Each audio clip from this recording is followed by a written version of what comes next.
On Monday morning, the sun rose over Boston. The sunlight glistened off the State House dome. In the Common and the Public Garden, spring was in bloom. On this Patriots' Day, like so many before, fans jumped onto the tee to see the Sox at Fenway. In Hopkinton, runners laced up their shoes and set out on a 26.2-mile test of dedication and grit and the human spirit. And across this city, hundreds of thousands of Bostonians lined the streets to hand the runners cups of water and to cheer them on. It was a beautiful day to be in Boston.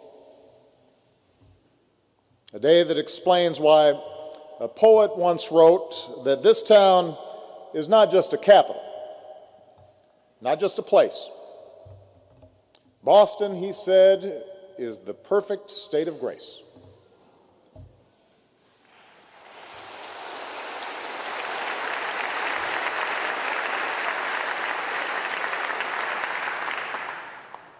And then, in an instant, the day's beauty was shattered. A celebration became a tragedy. And so we come together to pray and mourn and measure our loss. But we also come together today to reclaim that state of grace, to reaffirm that the spirit of this city is undaunted, and the spirit of this country shall remain undimmed. It is the greatest rebuke to whoever committed this heinous act. If they sought to intimidate us, to terrorize us, to shake us from those values that Duvall described, the values that make us who we are as Americans, well, it should be pretty clear by now that they picked the wrong city to do it.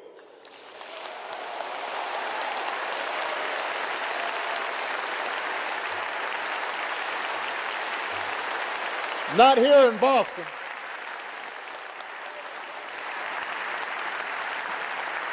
Not here in Boston.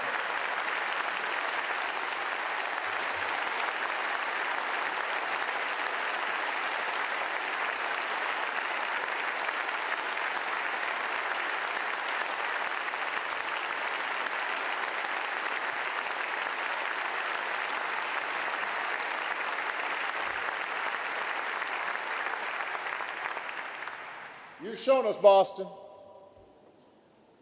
that in the face of evil, Americans will lift up what's good.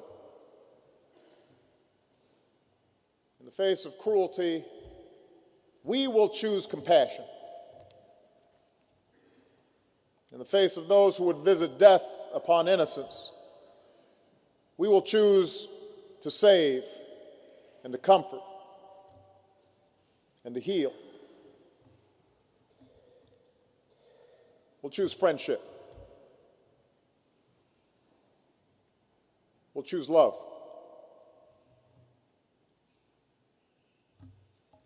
For Scripture teaches us God has not given us a spirit of fear and timidity,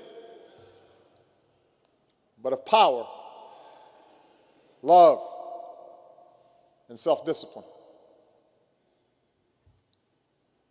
And that's the spirit you've displayed in recent days. When doctors and nurses, police and firefighters and EMTs and guardsmen run towards explosions to treat the wounded, that's discipline.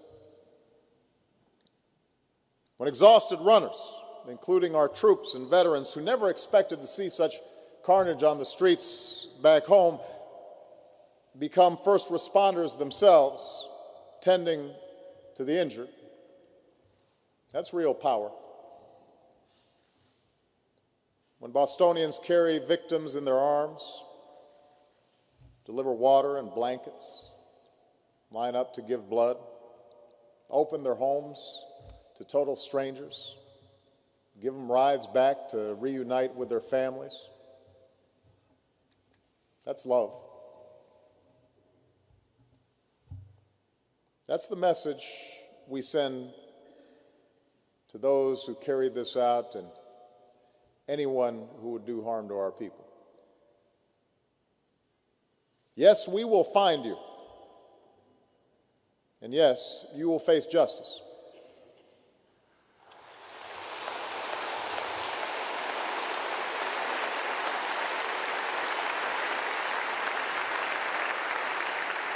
We will find you, we will hold you accountable, but more than that, our fidelity to our way of life, to our free and open society, will only grow stronger. For God has not given us a spirit of fear and timidity, but one of power and love and self-discipline.